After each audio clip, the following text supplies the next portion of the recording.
Lieutenant James Wilson stood in the communal kitchen of Deep Space Station 92, staring at the recipe display with growing frustration. The normally organized maintenance officer was surrounded by chaos. Flour dusted every surface. Eggshells littered the counter, and something that might have once been frosting was slowly dripping down the wall. "Come on, they're just cupcakes," he muttered, running a flour-covered hand through his dark hair. "How hard can this be?" Pretty hard, apparently, when you're trying to bake them in an alien kitchen with ingredients from 17 different worlds. But tomorrow was Chief Engineer Vexara's birthday, and James was determined to introduce the Meridian to the human tradition of birthday treats. Vexara, with her iridescent scales and brilliant mind, had been the first to welcome him when he arrived on DS-92 6 months ago. While other aliens viewed humans with suspicion or curiosity, she had simply handed him a toolkit and put him to work, treating him like any other engineer. The kitchen's auto-translator chimed.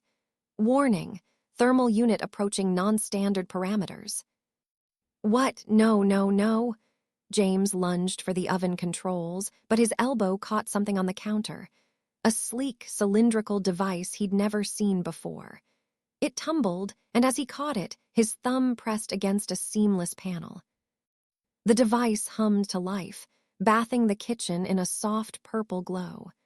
James had just enough time to think, "This isn't good," before the light intensified, enveloping him completely. When the glow faded, everything seemed normal for about 3 seconds. Then James noticed his reflection in the kitchen's polished surface. His normally average build had changed. His shoulders were broader, arms more defined, and his maintenance uniform was suddenly very, very tight. This isn't happening," he stammered, staring at his transformed reflection. The sound of footsteps in the corridor made him freeze. "I smell something burning," came a familiar melodic voice. "Is someone attempting to cook?" Vexara, of course it would be her. James looked frantically between the device in his hands, his changed appearance, and the smoking oven. In his panic, he did the only thing he could think of. He dove behind the counter just as the kitchen door slid open. "Hello," Vexara called out. "Is anyone oh my?" Her footsteps paused. "What in the name of the 7 moons happened in here?" James held his breath, praying she wouldn't look too closely. But as he tried to shift position, his elbow knocked against a bowl, sending it clattering across the floor. The footsteps approached the counter. "Lieutenant Wilson, is that you hiding back there?" Well, this was going to be interesting to explain. James's mind raced as Vexara's iridescent scales caught the kitchen's ambient lighting. He couldn't stay hidden forever, and the smoke from his failed cupcakes was getting worse. "I can explain," he called out, wincing at how different his voice sounded, deeper somehow. "Just don't freak out." "Lieutenant, I've worked with humans long enough to know that phrase never precedes anything good," Vexara replied, her fin-like ears twitching with curiosity. Taking a deep breath, James stood up. Vexara's multifaceted eyes widened, all 4 pupils dilating in surprise. Her usual composed demeanor slipped as she took in his transformed appearance. "By the celestial current," she breathed, unconsciously taking a step forward. "What did you do?" "I was trying to bake cupcakes," James explained, holding up the mysterious device. "Then this thing activated and well," he gestured at himself. Vexara's scales shifted from their usual blue-green to a startled purple. "That's Professor Nix's molecular enhancement prototype. It's not supposed to be anywhere near the kitchen facilities." "I'm starting to gather that," James said dryly, trying to move and finding his uniform even more constricting. "Any chance you can help me reverse this before anyone else sees?" A sudden alert blared through the station's communication system. "Attention all personnel. Unknown energy signature detected in recreation deck, Section K security teams en route." "That would be a no," Vexara said, her scales now pulsing with anxiety patterns. We need to move, now. Where? James asked, already following her toward the door. I can't exactly walk through the corridors looking like this. Vexara's head frills flattened in concentration. My laboratory, it's closer than Professor Nix's, and I have enough equipment to at least analyze what's happened. She tapped her wrist computer, bringing up the station's internal sensors. We can use the maintenance tunnels. As they hurried through the hidden passages of DS-92, James couldn't help but notice how Vexara kept glancing at him, her scales shifting through various shades of purple and blue. What? He finally asked, ducking under a low-hanging pipe. Your molecular density has increased by approximately 47%, she said, her scientific curiosity clearly warring with professional decorum. And your muscular structure. It's fascinating. James felt his face heat up, glad someone's enjoying this situation. They reached a junction, and Vexara held up her hand for silence. Above them, heavy footsteps and voices could be heard. Energy signature was strongest here, a gruff voice said. Get those sensors calibrated. Commander Zarex wants answers. Commander Zarex, James whispered. The same commander who said humans weren't ready for advanced tech sharing. The very same, Vexara confirmed grimly. And if he finds out a human accidentally activated one of our most classified prototypes, he'll use it as proof that humans can't be trusted, James finished. Perfect. They waited in tense silence until the security team moved on. As they resumed their careful progress through the maintenance tunnels, James noticed something odd. Vexara, he said slowly, why aren't you more surprised about all this? I mean, you seem almost prepared for something like this to happen. Her scales flickered with what James had learned to recognize as embarrassment. Because I may have been the one who left the prototype in the kitchen. What? James nearly hit his newly enhanced head on a ceiling panel. Why would you do that? I was studying human cellular structure, she admitted, trying to understand why your species adapts so quickly to different environments. I thought if I could get some passive scans during your daily activities. She trailed off, her scales now a deep violet of shame. So you were spying on me. James wasn't sure whether to be flattered or concerned. Observing, Vexara corrected primly, for science. Before James could respond, his enhanced muscles cramped suddenly, sending him stumbling into a wall. The impact echoed through the maintenance tunnel. Did you hear that? The security team's voices were back, closer this time. Vexara grabbed James's arm, pulling him into a narrow service alcove. The space was tight, forcing them close together. James could feel the cool smoothness of her scales against his overheated skin. Your temperature is elevated, she whispered, scientific interest warring with something else in her tone. Yeah, James managed, very aware of their proximity. That tends to happen when you're running from security after being accidentally enhanced by alien tech. To his surprise, Vexara's scales rippled with patterns he'd never seen before. We should keep moving. My lab isn't far now. As they carefully extracted themselves from the alcove, James couldn't help but wonder if he was imagining the lingering touch of her hand on his arm. One thing was certain, this definitely wasn't how he'd planned to spend the day before her birthday. Vexara's laboratory was exactly what you'd expect from a brilliant alien engineer, a organized chaos of humming equipment, holographic displays, and devices James couldn't begin to identify. What he hadn't expected was the wall of images showing him going about his daily maintenance routines. So when you said you were observing me, he trailed off, staring at a particularly detailed scan of him fixing a gravity generator. Vexara quickly waved her hand, dissolving the display. Purely professional interest, she insisted, her scales cycling through embarrassed purples. Your species' adaptability is remarkable. Did you know you're the only human to ever successfully recalibrate a meridian plasma conduit? I am, James blinked, momentarily distracted from their crisis. Wait, no, focus. Can you fix this? He gestured at his enhanced physique. Before Vexara could answer, the laboratory door chimed. They both froze. Chief Engineer Vexara, Commander Zarex's distinctive rumble came through the comm. Security scans indicate unusual energy readings in your laboratory. Open this door immediately. Vexara's scales went pale. The prototype's energy signature, she whispered. They're tracking it. James looked around frantically. Can't you just tell them you're running an experiment?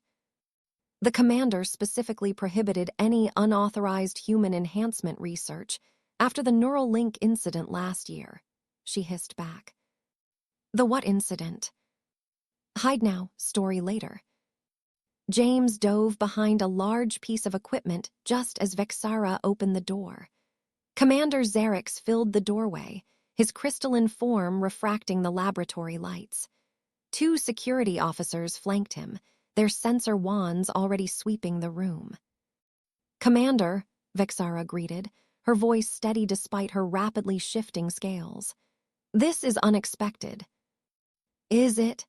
Zarex's crystalline features arranged themselves into what might have been a frown. Perhaps you can explain why we detected the energy signature of Professor Nix's prototype in the recreation deck, followed by an identical signature in your laboratory.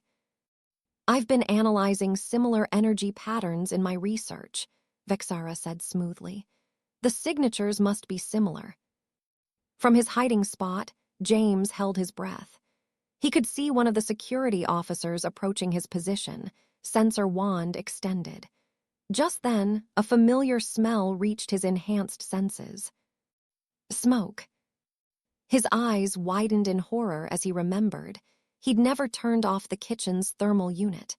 The cupcakes were still burning.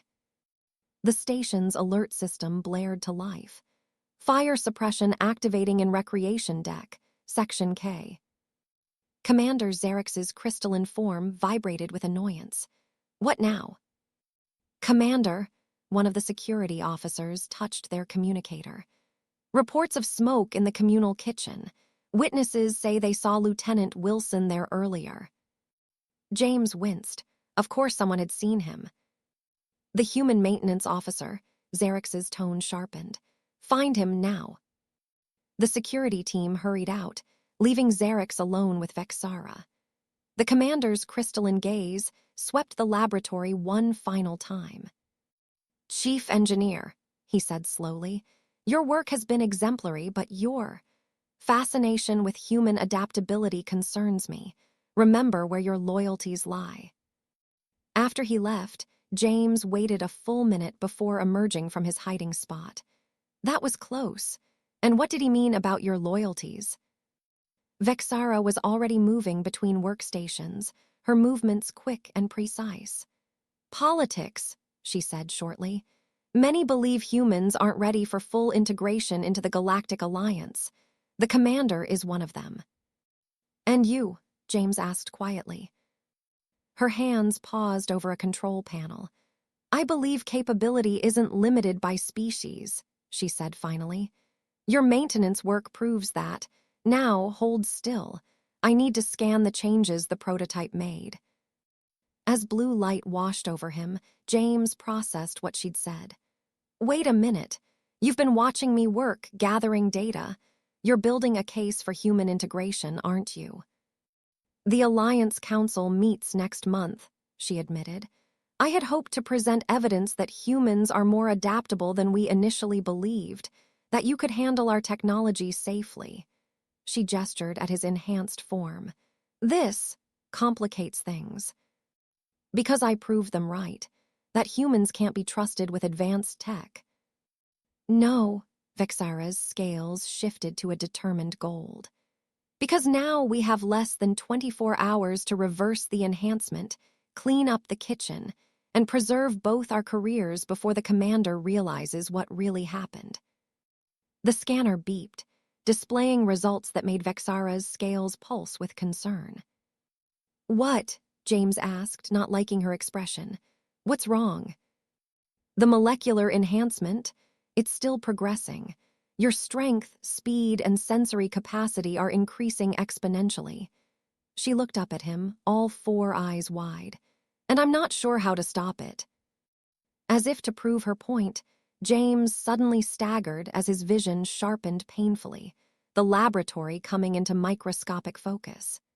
He could see individual light particles, hear conversations 3 decks away, and feel every molecular vibration in the station's hull. "Vexara," he managed through gritted teeth, "I think we have less time than you thought."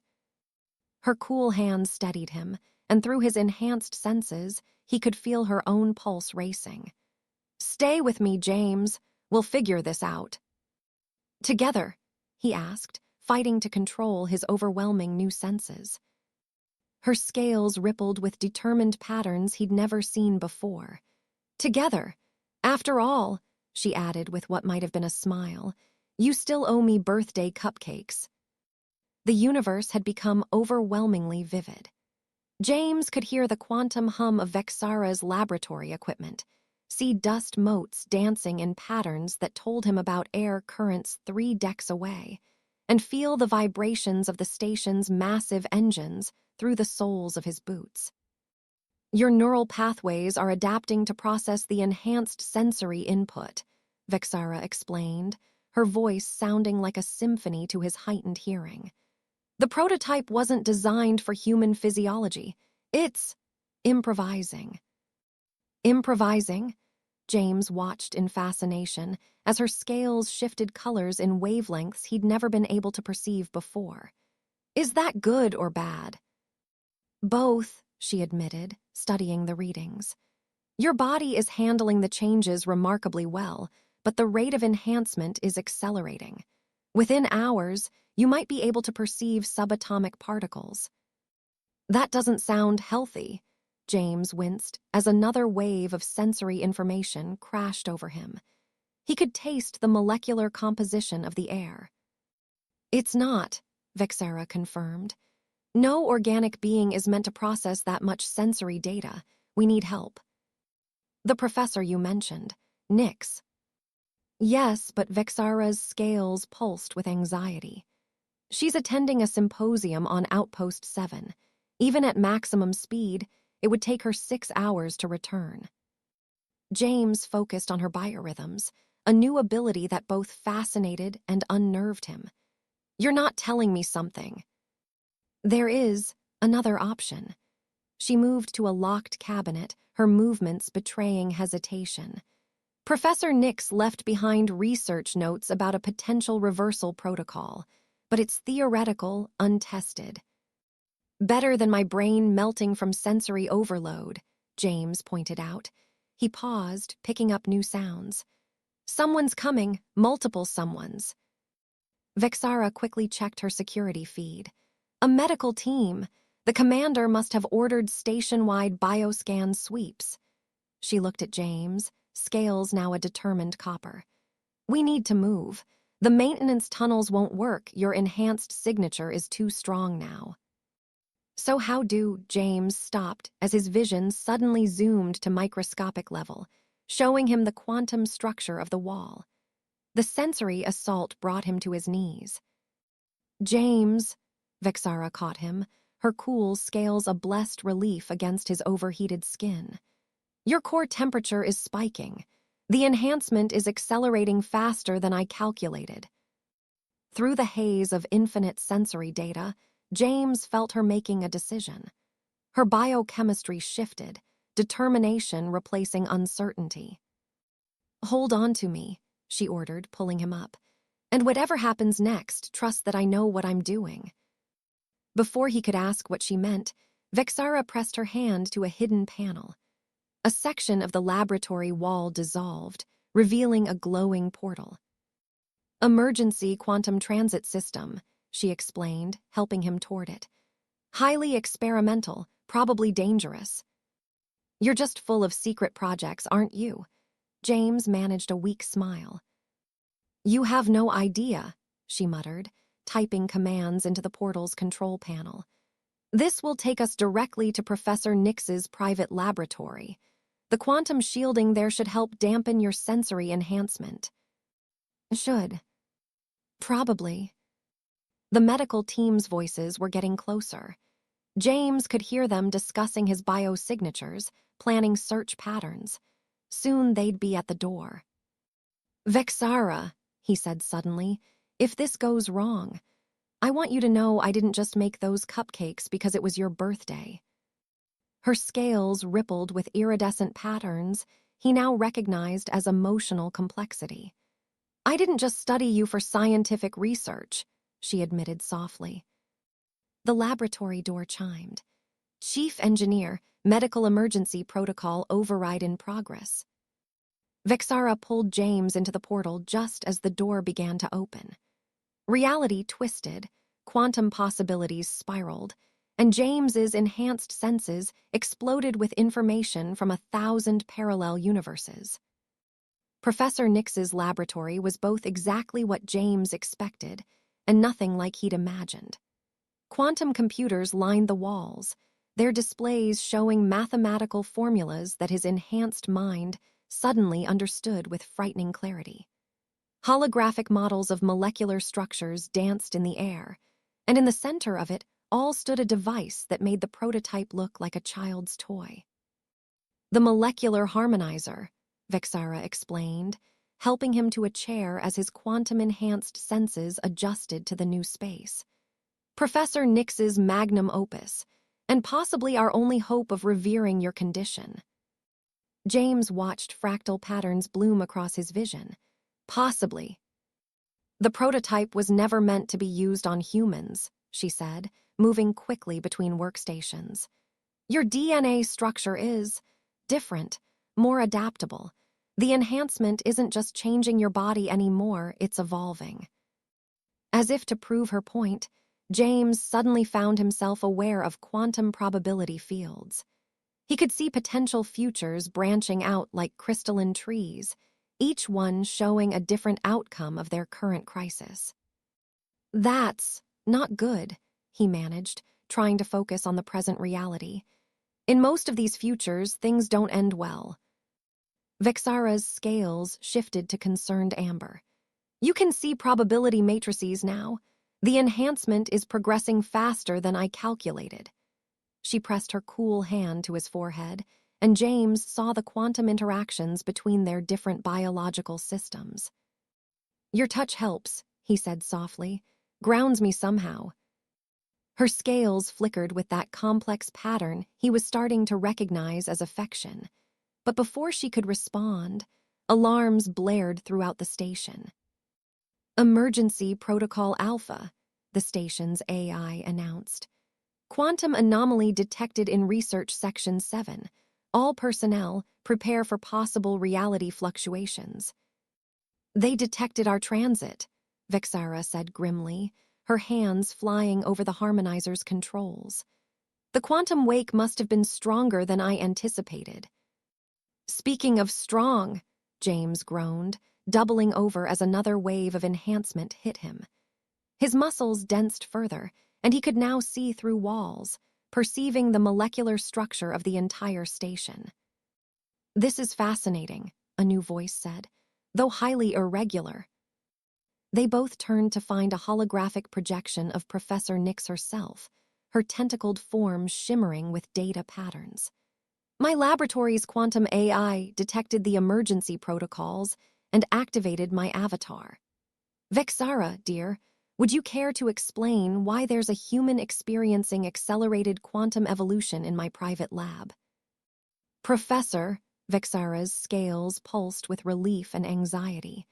We had an accident with your molecular enhancement prototype. The human adaptive response was unexpected. Clearly, the hologram floated closer to James, multiple eyes analyzing him with scientific interest.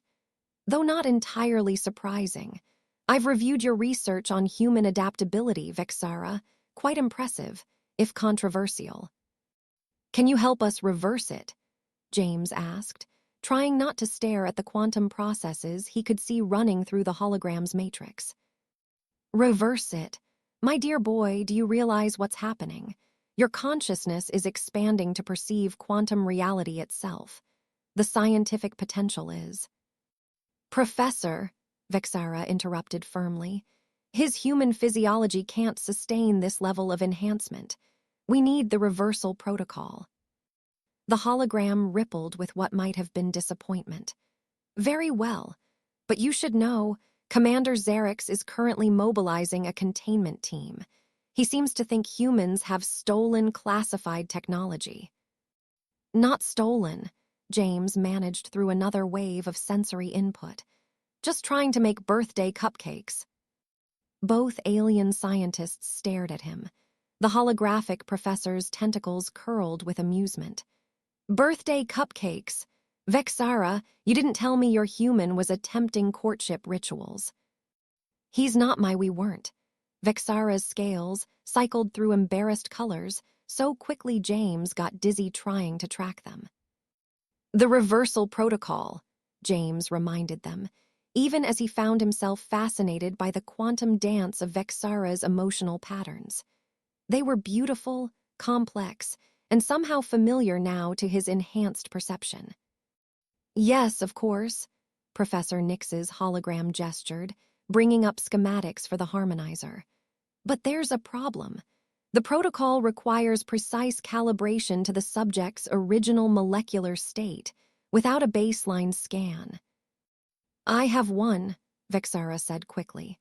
At their looks, she added defensively, I told you I was studying human adaptability. How fortunate, Professor Nix's hologram rippled with what was definitely amusement now. And how many other humans did you take baseline scans of? Vexara's scales turned deep violet. Just James. Despite the crisis, despite the approaching security team, despite being able to see quantum probability itself, James felt warmth spread through his chest. Really? Just me. A sudden pounding at the laboratory door interrupted what was becoming a rather interesting moment. Commander Xerix's voice boomed through.